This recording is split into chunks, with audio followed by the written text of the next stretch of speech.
The sports car market is an ecosystem of constant redesign. Trends arrive, body shapes mutate, and models disappear. Yet for over 6 decades, one vehicle has stubbornly refused to change its basic posture. You can identify it by its topography. The front fenders sit higher than the flat central hood, creating an aggressive, wide-eyed stare that frames the road directly from the driver's seat. In 1963, the design mandate required the car to be instantly identifiable by its outline. That meant committing to a fastback, a single continuous sweep of the roofline cascading all the way to the rear end. Even when that shape had to break, it was driven by utility. When rigid safety regulations in the US threatened to ban convertibles, engineers responded by inventing the Targa, bolting a massive protective roll bar directly behind the doors. Automotive legends do not rely on aggressive styling to announce their presence. Their identity is locked into a silhouette that is recognizable even in the dark. Translating that silhouette to the modern world requires massive industrial scale. Inside the Zuffenhausen plant, 3,000 employees and nearly 300 robots execute a high-precision ballet of punching, gluing, and welding to build around 250 cars every day. Modern performance demands serious internal hardware, which brings a weight penalty. To keep the 911 from becoming a heavy cruiser, the factory utilizes intelligent lightweight construction, forging the exterior shell out of highly specialized material composites and aluminum. But weight isn't the only enemy. To keep increasingly powerful engines planted, the narrow silhouette of the 1960s had to physically mutate. The rear fenders swelled outward, and aerodynamic tools, like the distinctive ducktail spoiler, emerged to manipulate the airflow. The top-tier models pushed this evolution further. The body split open in front of the rear wheels, creating massive side intakes designed to channel fresh air directly into the engine's turbochargers. Despite these muscular additions, the design philosophy remains one of slight understatement. It presents the elegant proportions of a classic sports car, masking the brutal capability hidden underneath. That capability stems from an engineering choice defying conventional logic.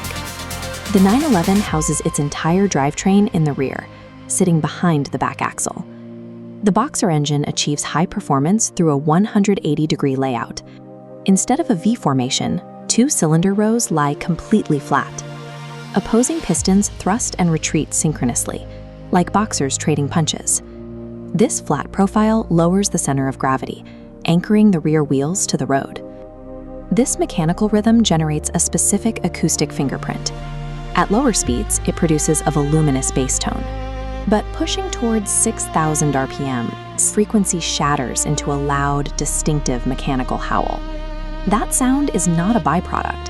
It is a carefully engineered fingerprint.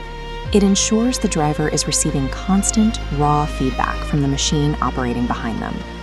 In vintage models, that feedback came with a delay.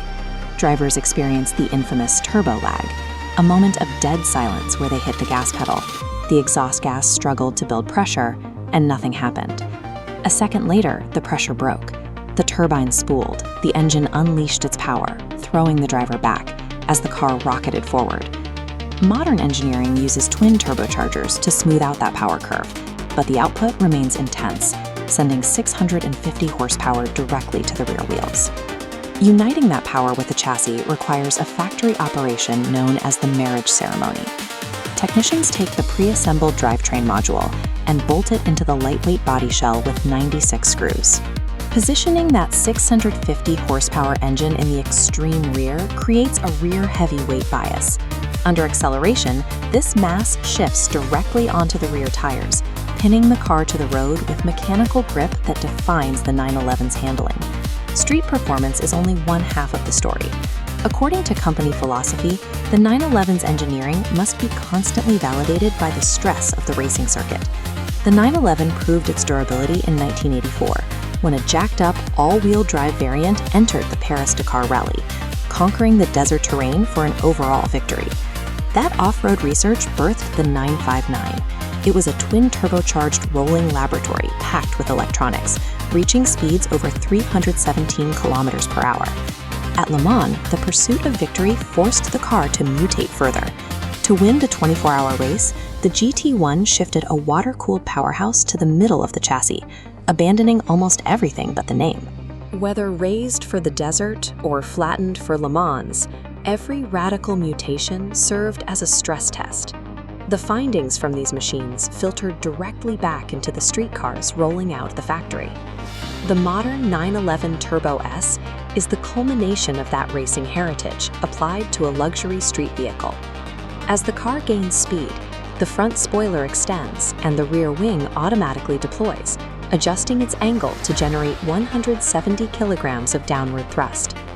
With the aerodynamics planted and the twin turbo spooled, this machine accelerates from a standstill to 100 kilometers per hour in under 2.7 seconds. While an electric version may arrive in the future, the internal combustion boxer engine will remain the heart of the factory for years to come. The 911 remains a silhouette from 1963, wrapped around a performance envelope that continues to set the benchmark for the modern sports car. It is a legacy forged in racing and refined for the road, a true legend on four wheels.